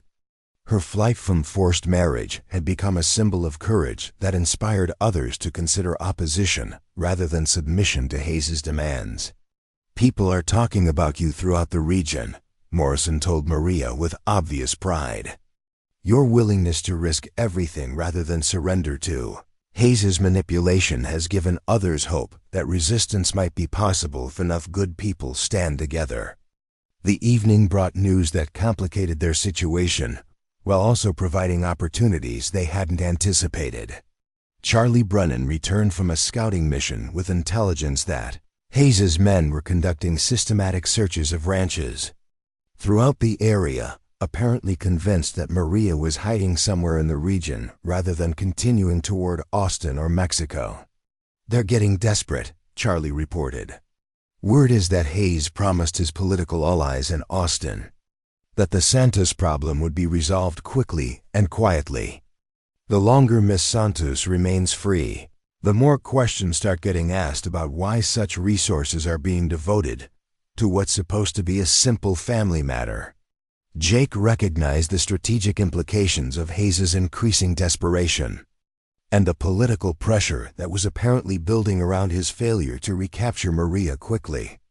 Time was working in their favor as the colonel's heavy-handed search methods created suspicion and opposition among people who might otherwise have remained neutral in conflicts that didn't directly affect their interests. How much longer before his Austin allies start questioning whether Hayes can deliver on his promises? Maria asked, demonstrating her understanding of political dynamics and the importance of timing in exposing criminal conspiracies. Morrison's response revealed his sophisticated grasp of territorial politics and the pressures that governed relationships between local strongmen and their political patrons. Hayes has probably been given 2 weeks to resolve this situation before his backers start considering alternative approaches, Morrison estimated. That gives us a narrow window for reaching Austin and presenting evidence to federal authorities before territorial officials decide to handle the problem through different methods. The urgency of their timeline transformed planning discussions into intensive preparation for immediate departure, despite risks that careful travelers would normally avoid. Dawn departure would allow them to reach the next safe stopping point before Hayes's search parties could adjust their patterns to account for intelligence gathered during the current day's operations. As Jake and Maria prepared for what might be their final night of relative safety before entering the most dangerous phase of their journey, both understood that their relationship was evolving beyond romance toward partnership in a cause that could determine the future of frontier justice throughout the region. Their love was becoming inseparable from their shared commitment to fighting for principles that transcended personal happiness or individual survival. "Whatever happens in Austin," Maria said as they stood together on Morrison's porch, watching the stars emerge in the clear Texas sky, "I want you to know that meeting you has transformed my understanding of what's possible when people choose courage over convenience. You've helped me discover strength I didn't know I possessed." Jake's response carried all the tenderness and determination that dangerous circumstances had prevented them from expressing fully during their desperate flight from Hayes's pursuit.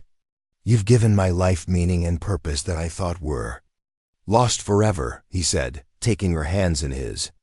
"Fighting beside you for something larger than ourselves has made me understand why my father chose healing over profit, and why some causes are worth any sacrifice." The kiss they shared carried promises about the future they hoped to build together if their mission succeeded in exposing Hayes's criminal conspiracy and protecting the families he threatened. But it also acknowledged the possibility that their journey to Austin might end in tragedy rather than triumph, making their love even more precious because of its fragility. Morrison's final gift was a letter of introduction to Judge Patterson that carried weight sufficient to ensure a hearing, even if other federal officials proved reluctant to challenge territorial authority.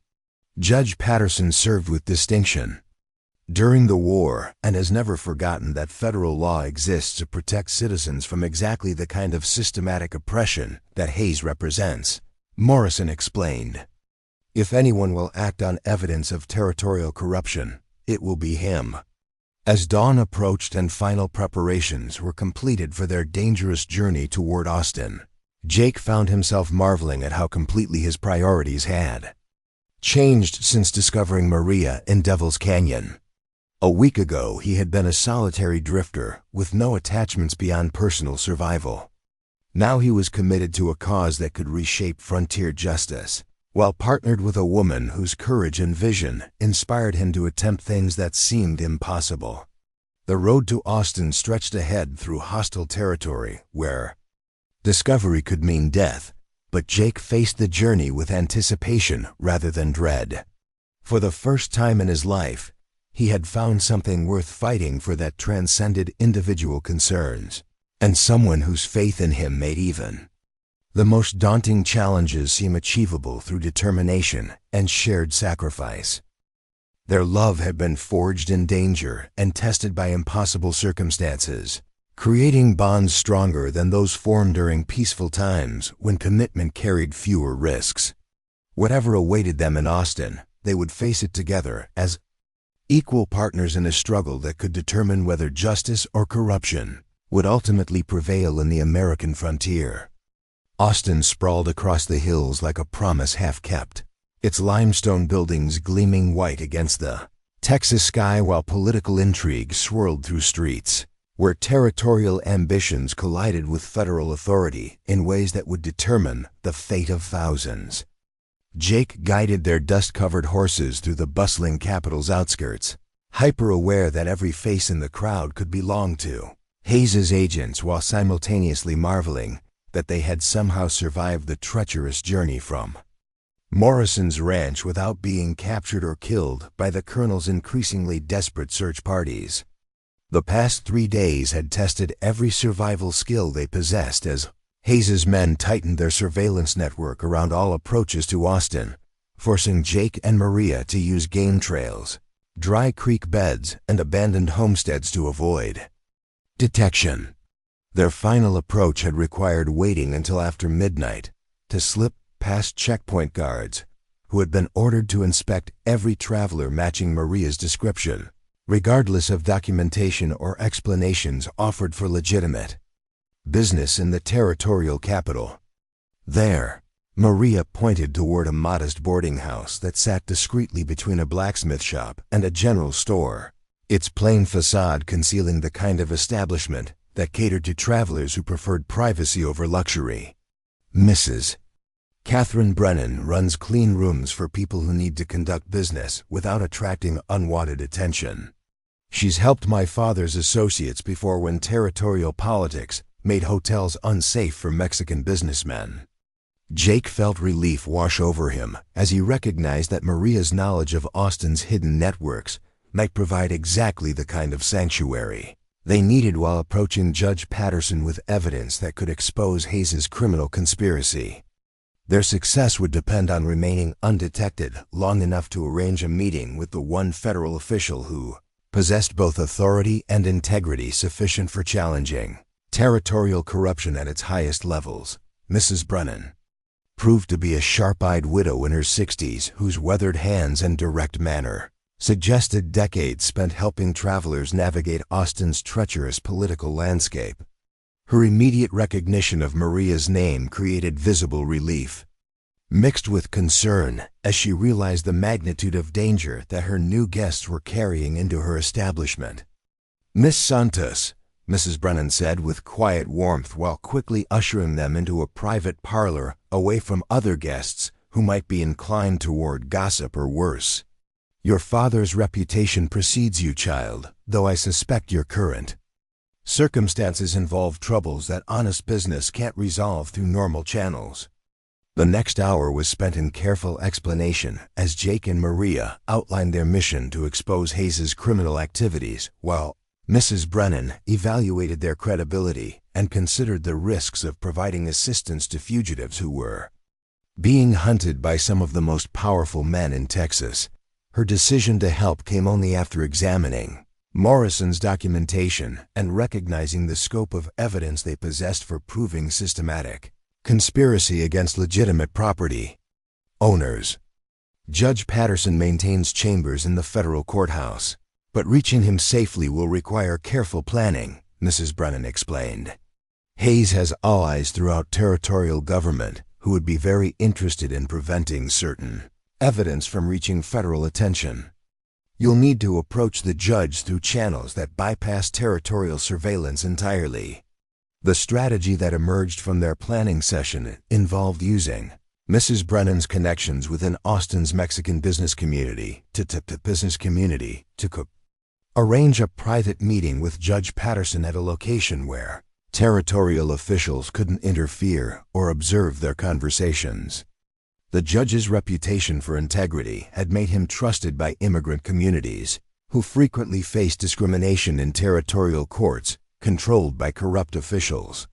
Father Antonio Martinez conducts morning mass at San Jose Mission.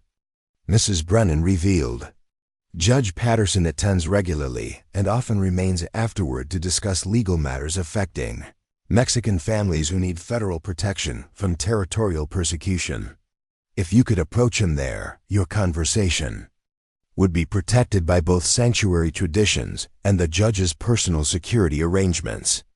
Jake understood the elegance of Mrs. Brennan's suggestion while also recognizing the enormous risks involved in approaching a federal judge without advance warning or formal appointment procedures. Success would require perfect timing, convincing presentations, and probably some divine intervention to prevent their mission from ending in arrest or worse, before they could present evidence of Hayes's criminal conspiracy. The evening was spent in final preparation as Maria organized Morrison's documentation into comprehensive presentations that could convince Judge Patterson to authorize federal investigation, despite political pressures from territorial officials who profited from Hayes's activities. Her legal education proved invaluable for structuring evidence in ways that addressed specific federal statutes while anticipating arguments that corrupt territorial authorities might raise to block prosecution. The key will be demonstrating that Hayes's activities violate federal treaties protecting Mexican land grants, Maria explained as she arranged documents with methodical precision. Once Judge Patterson understands that territorial courts have been systematically ignoring federal law, he'll have both legal authority and moral obligation to intervene regardless of local political consequences. Jake found himself studying Maria's face as she worked, marveling at the transformation he had witnessed since finding her desperate and exhausted in Devil's Canyon. The frightened young woman fleeing forced marriage had evolved into a determined leader whose intelligence and courage were creating possibilities for justice that extended far beyond her personal situation. Her willingness to risk everything for principles that benefited strangers demonstrated the kind of character that built civilizations rather than merely surviving within them. Dawn brought the moment of truth as they prepared to approach Judge Patterson at San Jose Mission, knowing that success or failure would determine not only their personal futures, but also the fate of countless families threatened by Hayes's systematic criminal activities. The judge's reaction to their evidence would either trigger federal intervention that could end the colonel's predatory expansion or expose them to retaliation from territorial authorities who had everything to lose if their corruption became public knowledge. The mission's ancient walls provided both spiritual sanctuary and practical security as Jake and Maria slipped through morning shadows toward the chapel where Judge Patterson was reportedly completing his daily devotions. The federal judge proved to be a tall, distinguished man who's bearing combined judicial authority, with the quiet confidence that characterized people who had earned respect through competence rather than political manipulation.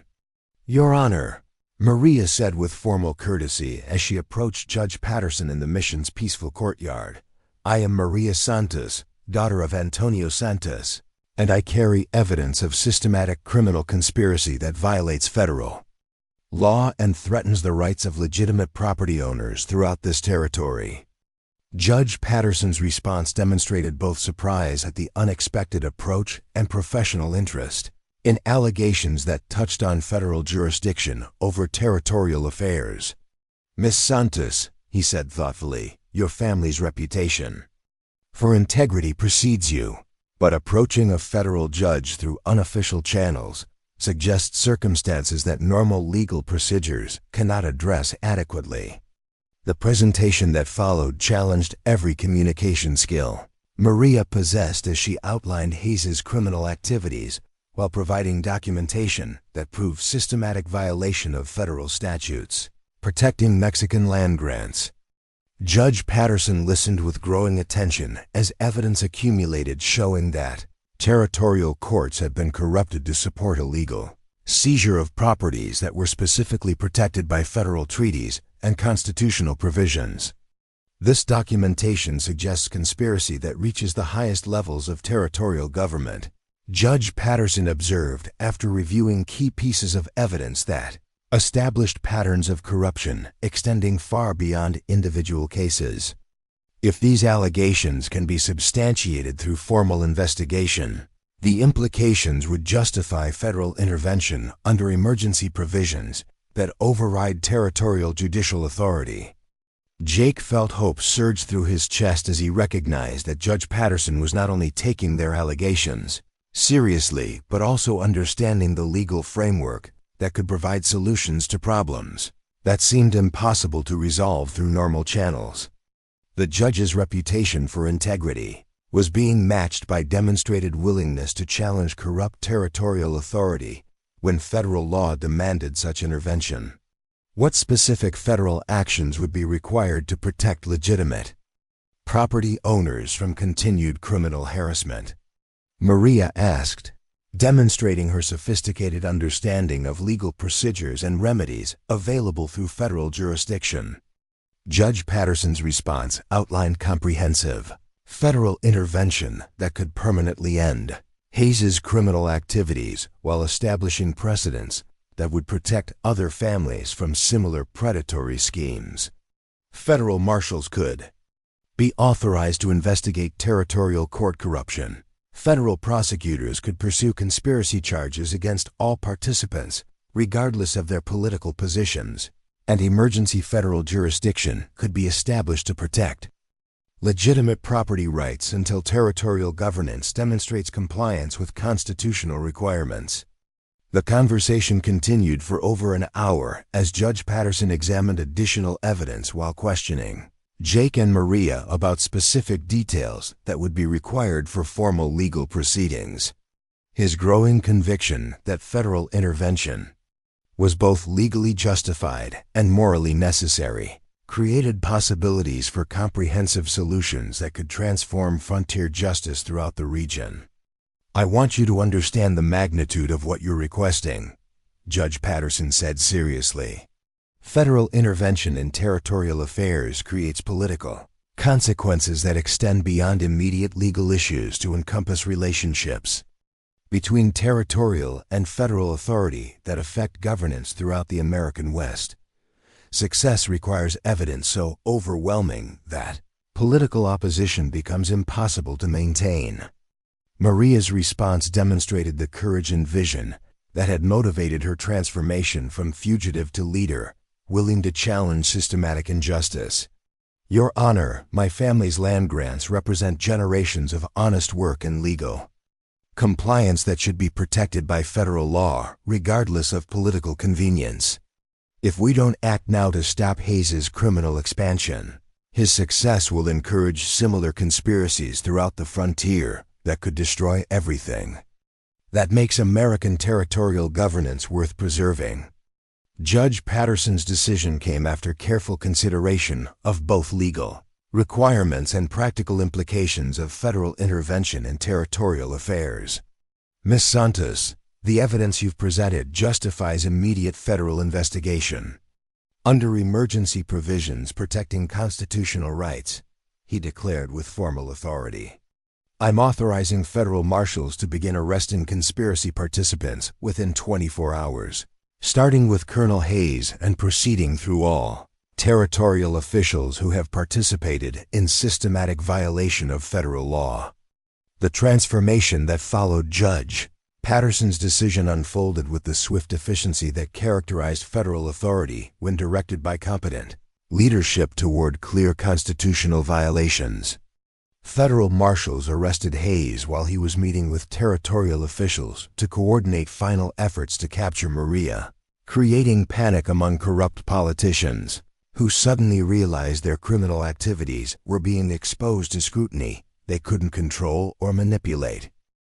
Territorial Attorney General Harrison. Wade's attempted flight from Austin ended at the railroad station where federal agents arrested him, based on evidence found in Hayes's personal papers, documenting systematic bribery and conspiracy to violate federal law. Judge Marcus Thornton's corrupt rulings were suspended pending federal review, while several territorial legislators found themselves facing federal conspiracy charges that could result in lengthy prison sentences. But perhaps most satisfying was the reaction among Mexican and Anglo families who had been terrorized by Hayes's predatory activities. Word spread quickly through frontier communities that federal authorities were finally protecting legitimate property rights against corrupt territorial manipulation, creating hope where despair had previously dominated discussions about justice and law enforcement. Miss Santos, Judge Patterson said during their final meeting at the federal courthouse, your courage in exposing this conspiracy has not only protected your own family's rights, but also established precedents that will benefit countless others who face similar threats. Federal law exists to protect citizens from exactly the kind of systematic oppression that Hayes represented, and your willingness to risk everything for justice has made such protection possible. The weeks that followed brought comprehensive legal resolution as federal prosecutors built cases against all conspiracy participants, while federal administrators worked to restore legitimate governance to territorial institutions that had been corrupted by Hayes's influence. Maria's testimony proved crucial for establishing patterns of criminal behavior, while Morrison's documentation provided evidence that convinced federal juries to convict corrupt officials. Despite their political connections, Jake found himself serving as federal liaison to frontier communities where Hayes's criminal activities had created lasting damage to relationships between different ethnic groups.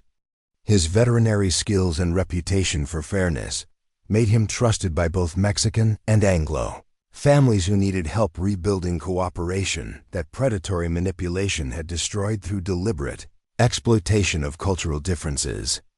More personally, Jake's relationship with Maria deepened into love that transcended the dangerous circumstances of their initial meeting to encompass shared commitment to building communities where justice and opportunity existed for everyone, regardless of ethnic background or political connections.